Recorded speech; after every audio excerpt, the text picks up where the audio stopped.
Janine in the City Manager's office.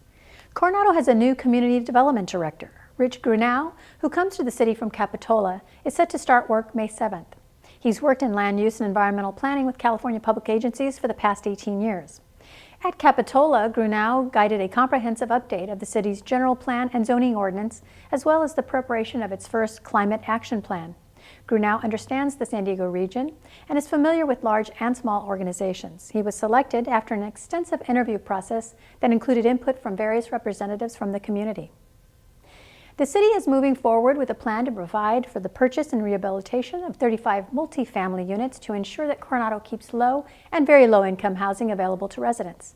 The City Council agreed in February to work with Coronado Interfaith Housing, which will own, develop, and manage the properties for 65 years. Tenants will be temporarily relocated during construction, which is expected to take 10 months. In return for a $1 per year lease, Interfaith Housing will rehabilitate existing structures, secure all financing, maintain compliance with new income limits, and operate the facility for the term of the agreement. At the end of the lease, the land and improvements will belong to the city. At the urging of several young Coronado residents, the City Council introduced an ordinance this week to allow for the use of non-motorized scooters in Coronado Skatepark. The municipal code currently allows only skateboards and inline and roller skates. Scooters and bicycles have not been permitted due to the original intent of the facility's design and the potential damage and liability from the use of other equipment. With recent state legislation that expanded the release of liability skateboarding law to include all wheeled non-motorized devices, including scooters, and the consent of the park's architect, modifications can be made and the city's municipal code amended to allow scooter use. The council approved $29,500 to retrofit the facility. If approved on a second reading set for April 17th, the ordinance will go into effect in early May. Bicycles will still not be allowed. The City Council received its first presentation on recreational unmanned aircraft systems, better known as drones. The Council will soon consider an ordinance to regulate the safe use of drones in Coronado. The city has received complaints of drones harassing people and flying where they should not. However, since the city's municipal code was silent on drones, there has been no local enforcement capability. The ordinance will change that. Drones may not fly within 5 miles of an airport without prior approval of the airport operator. Airports surrounding Coronado prevent drone flights from operating in nearly all areas of town. The city will be working with the Navy to pre-approve specific areas for flying. Recreational and commercial drone operators will still need permission before flying outside of those pre-approved areas. The ordinance will only apply to recreational drone activities. The city's Parks Division recently completed the first phase of Coronado's conversion from gas to battery-operated blowers and weed whips. Parks Division purchased some new equipment to help establish benchmarks of actual usage time while evaluating battery size and the productivity compared to gas-powered equipment. After comparing performance, maintenance, and cost factors, the city selected a vendor for its battery-powered landscaping equipment. Parks crews were using some of the new equipment daily over the past 3 months. All feedback was positive, including the considerably low level of noise.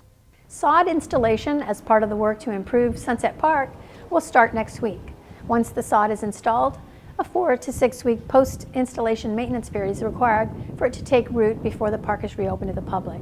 We hope to open it by Memorial Day. Information on this summer's Coronado Junior Lifeguards and Coronado Surf Awareness programs can be found online. The Junior Lifeguards program is for boys and girls ages 9 to 17, and the Surf Awareness program is for those ages 6 to 8. Both courses are a great way to spend the summer and learn about water safety, environmental awareness, and what it's like to be a lifeguard. Participants also will enjoy ocean and beach activities. Check the city's website for more information. Sprinkles is this week's Pet of the Week. We're here at the Coronado Animal Care Facility with Sprinkles. Hi, Sprinkles. And I talk to her all the time, but Sprinkles is deaf, as are a lot of white cats. She does have the gene that she was born deaf, huh? Yes, you were. But she's a beautiful girl. She is technically a domestic short hair, a white cat with a little bit of gray and a little bit of light cocoa. But she does have some Siamese in her. If you look at the shape of her head and also the color of her eyes, she's got the most incredible blue eyes, don't you? So because Sprinkles is deaf, she's pretty easygoing. It's part personality and part of the fact that she's not startled by any noises. On the other hand, if she's sound asleep and you come up to her, you really have to approach her slowly because that will startle her if she doesn't hear you, because she can't hear you coming, huh? She is a super affectionate, sweet, easygoing cat. She's pretty confident. She adapts to almost any situation with great ease, don't you? She, hi Jordan, okay. She does like other cats, but she has never really super befriended one. So she can live with other cats quite easily. She seems to just get along with them. She just seems to be a pal, but she doesn't cuddle up with them or anything, do you? Do you? I know when I keep talking to you and you can't hear me, huh?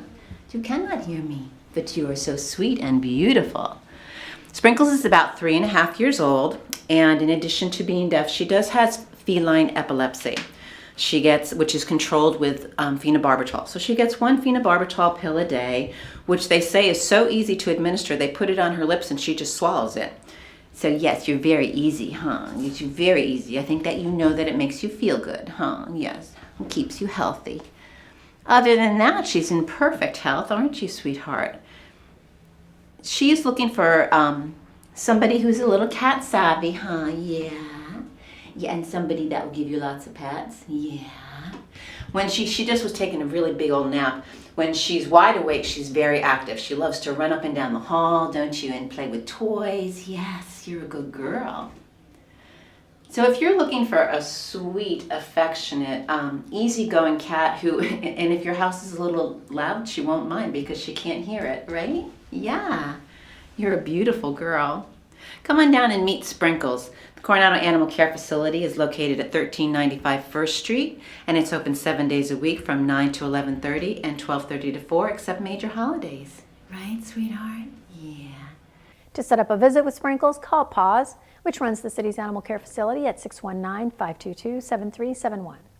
For more information on these events and all the city's news, check out the City Manager's Weekly Update online.